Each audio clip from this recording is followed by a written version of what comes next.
Surat Al-Isra ayat 78. A'udzubillahi minasyaitonirrajim. Bismillahirrahmanirrahim. Aqimis sholata, dirikanlah salat.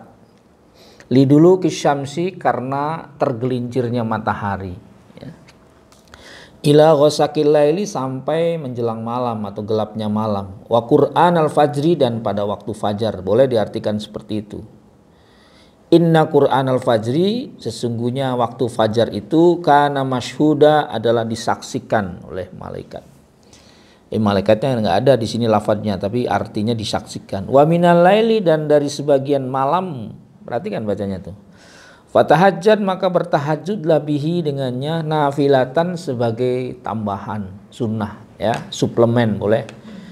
Laka bagimu asa ayyab'asaka rabbuka, siapa tahu Tuhanmu akan membangkitkanmu maqamam mahmuda, ke tempat yang terpuji.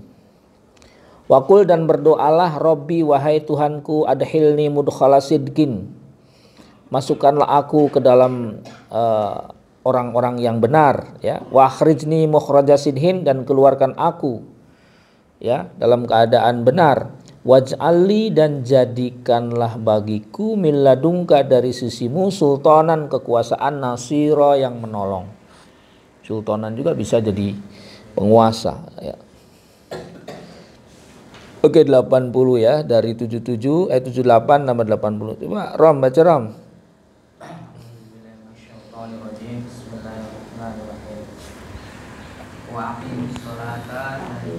Wawannya di mana? Aqimis sholata, dirikanlah salat, liduluki syamsi, pada tergelincirnya matahari, ila ghasaqil lail, sampai gelap gulitanya malam. Wa Qur'an al-fajri, dan waktu fajar. Inna Qur'an al-fajri, sesungguhnya waktu fajar, kana masyhuda, ada disaksikan para malaikat. Wa minal laili, dan dari sebagian malam, fatahajjad bihi, maka bertahajudlah dengannya, nafilatan, tambahan sunah-sunah, laka bagimu, asa ayyab'asaka rabbuka, mudah-mudahan Tuhanmu membangkitkanmu maqamam mahmuda, pada tempat yang terpuji. Wa qur rabbi, dan katakan, dan berdoalah, Tuhanku, adkhilni, masukkanlah aku mudkhala sidqi, pada golongan orang-orang yang benar. Wa akhrijni, dan keluarkanlah aku mukhraja sidqi, pada keluaran orang-orang yang benar. Waj'alni, dan jadikanlah aku miladungka, di sisimu, sultanan nasira, pemimpin yang menolong. Ibu baca coba yang keras ya suaranya. A'udzubillahi minasyaitonirrajim. Bismillahirrahmanirrahim. Aqimis sholata, dirikanlah salat, liduluki syamsi, karena tergelincirnya matahari, ila ghasaqil lail, sampai terbitnya malam. Qur'an al-fajri, dan pada waktu fajar. Inna Qur'an al-fajri, sesungguhnya waktu fajar, kana masyhuda, disaksikan oleh para malaikat. Wa minal laili, dan sebagian malam, fatahajjad bihi, maka bertahajudlah dengannya, nafilatan laka, sebagai tambahan sunnah buatmu. Asa ayyab'atsaka, siapa tahu asa ayyab'atsaka rabbuka, siapa tahu Tuhanmu membangkitkanmu maqamam mahmuda, di tempat yang terpuji. Wa qur rabbi adkhilni mudkhala sidqi, dan katakanlah, Tuhanku, masukkanlah aku pada segolongan orang yang benar. Wa akhrijni mukhrajan sidqi, dan keluarkanlah aku sebagai orang yang benar. Waj'alni min ladunka, dan jadikanlah dan berikanlah kepadaku dari sisimu, sultanan nasira, penguasa yang menolong. Ya, surat Al-Isra ayat 78 ini yang pertama menjadi dalil tentang waktu-waktu sholat ya. Jadi kalau kita baca secara tekstual pada 78 ini waktu sholat itu ternyata hanya ada 3 secara teks ya. Nah, ini pernah kita kaji, ada kata-kata duluk ya, duluk ya. Ini yang pertama. Kemudian yang kedua adalah ghosakil lail ya, pada saat malam mulai terbenam ya. Dan yang ketiga adalah al-fajr. Jadi sebenarnya dalil tentang ayat tentang waktu sholat itu hanya ada 3 ya. Tapi duluk ini memiliki 2 waktu, yaitu zuhur ya, dan yang kedua adalah al-asr. Karena apa? Posisi zuhur dan asar itu kan posisinya ketika matahari sedang tergelincir ya, duluk itu tergelincir. Jadi kalau kita menggunakan ini garis 0 ya, seperti ini matahari gitu. Nah, ketika bergeser ke arah ini maka membentuk bayangan di sini. Ya. Ini jatuh waktu waktu ke barat ya, ke barat, maka akan muncul bayangan di sini. Jadi ini namanya duluk. Terus sampai bergeser ke sini, ini asar. Jadi pergeseran matahari yang disebut dengan duluk ini mengandung arti 2 waktu sholat, yaitu zuhur dan asar ya. Kemudian ghosakil laili ini al-maghrib ya. Dan yang kedua adalah al-isya ya. Maghrib dan isya ya. Ghosakil laili ini biasanya ini kalau kita ini lingkaran langit, ini titik 0, matahari terbenam di sini ya, sekitar 0 derajat min 1 derajat ya di ufuk barat. Jadi kalau posisi matahari berada di tingkat di minus 1 derajat di ufuk barat, maka jatuhlah waktu maghrib. High of sun-nya itu min 1 derajat. Terus matahari bergeser ke sini ya. Kalau sudut dari sini ya sekitar 18 min 18 derajat ya. Tinggi mataharinya min 18 derajat, maka jatuhlah waktu isya. Jadi memang secara teks sih cuma 3, ada duluk, ada ghosak, ada fajar. Tapi dalam duluk ada zuhur, ada asar. Karena duluk itu tergelincir, zuhur dan asar posisinya ketika matahari tergelincir dari titik 0, 90 derajat ya.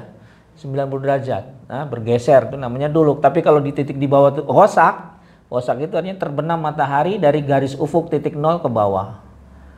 Ya, terus matahari bergeser ke sini. Nah, di sini nih kuadran keberapa? Keempat ya.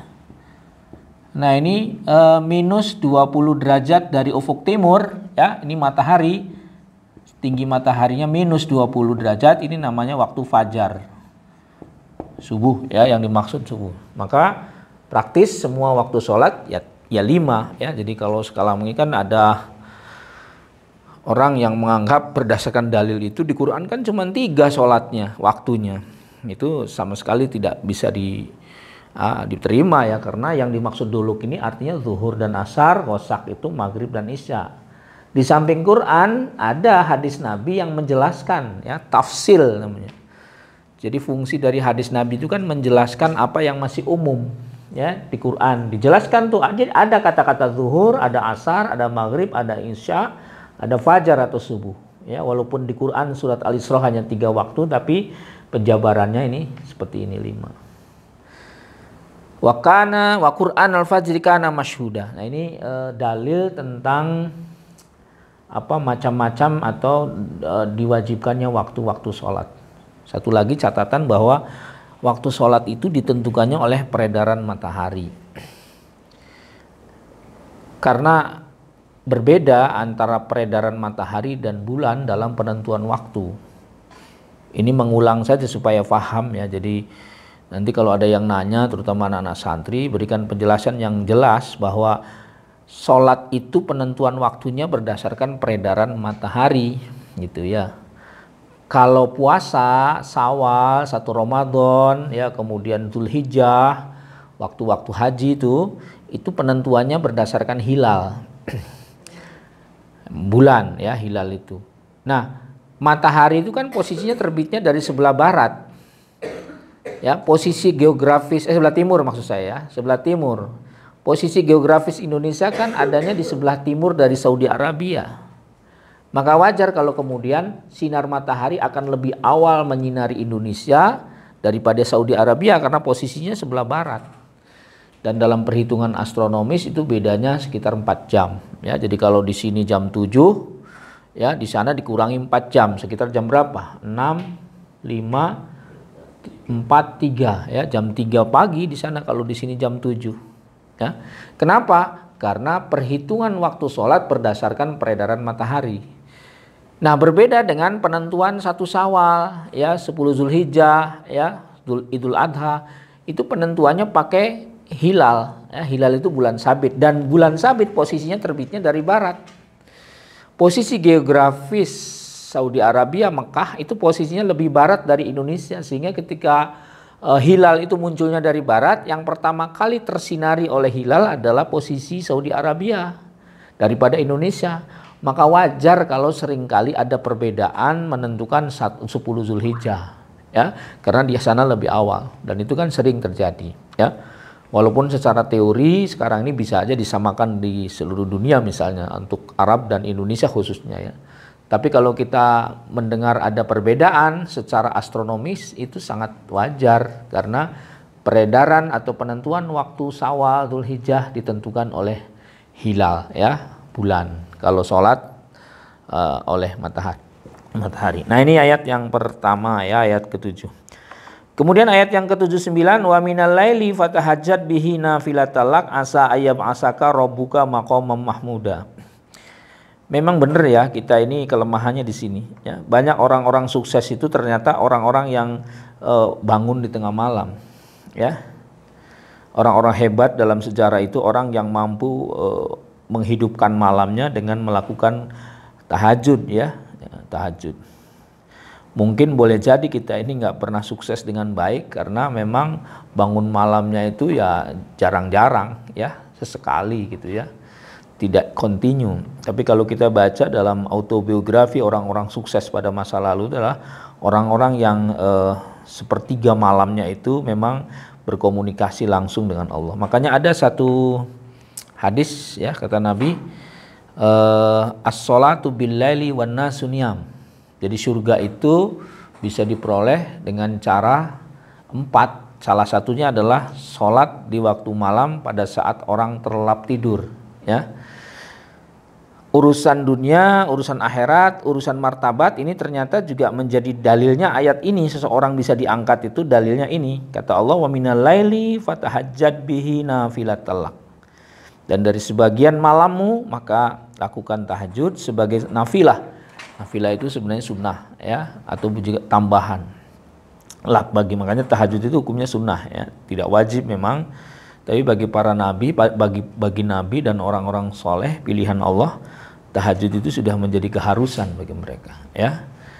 Karena martabat mereka kan otomatis tinggi di hadapan Allah. Jadi orang-orang yang martabatnya tinggi di hadapan Allah itu kan harus memenuhi syarat. Salah satu syaratnya adalah ya ini, fatahajjat bihi wa minal laili fatahajjat bihi nafilatalak.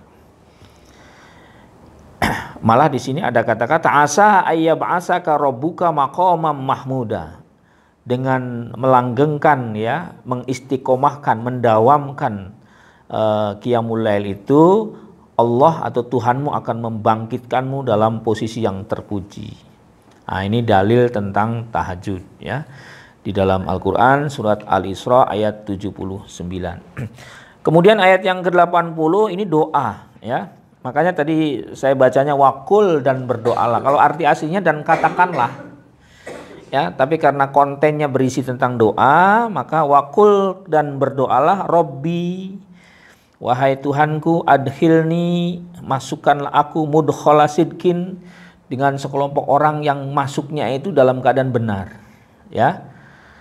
Wa akhrijni, dan keluarkanlah aku, ya, mukhraja sidhin, dengan sekelompok orang yang keluarnya itu juga dalam keadaan benar, ya. Waj'alli, dan jadikanlah aku, min ladunka, dari sisimu, sultanan pemimpin nasira yang nasira yang menolong. Nah, ayat 80 ini juga menjadi dalil atau menjadi pijakan kita untuk melafazkan salah satu doa yang ada di dalam Quran. Perlu diketahui bahwa doa-doa yang terbaik itu adalah doa-doa yang diambil dari ayat-ayat Al-Quran, ya, kemudian hadis-hadis Nabi, ya, bahwa kemudian menggunakan pendapat para ulama, ya, menggunakan orang-orang, pandangan-pandangan tokoh yang baik tentang doa, silakan saja, tetapi yang paling utama, ya, zikir dan doa itu diambil dari ayat-ayat Al-Quran dan kemudian sunnah Rasul yang sahih. Saya kira itu, ya. Jadi kesimpulan surat Al-Isra ayat 77 sampai 78, yang pertama, pembagian waktu sholat 3, ya. Duluk itu ada 2, zuhur dan asar. Ghosaqil lail itu ada 2, maghrib dan isya. Dan yang ketiga fajar, waktu subuh. Yang kedua, ayat 79 adalah dalil tentang disunahkannya untuk bertahajud sebagai upaya meningkatkan martabat dan derajat kita di sisi Allah.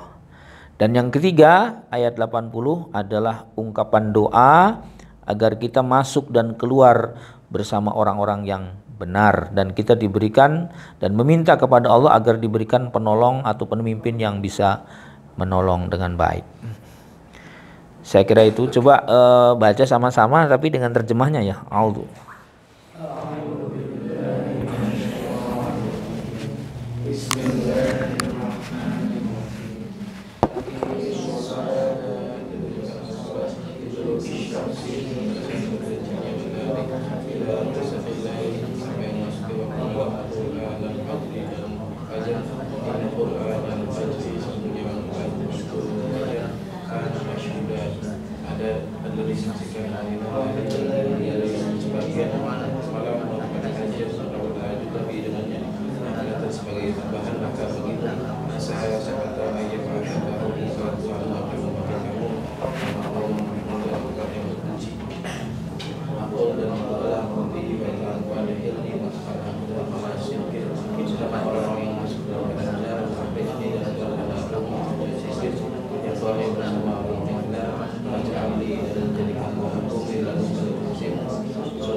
Baik, saya kira itu kajian kita pagi ini, ya. Mudah-mudahan bermanfaat. Assalamualaikum warahmatullahi wabarakatuh.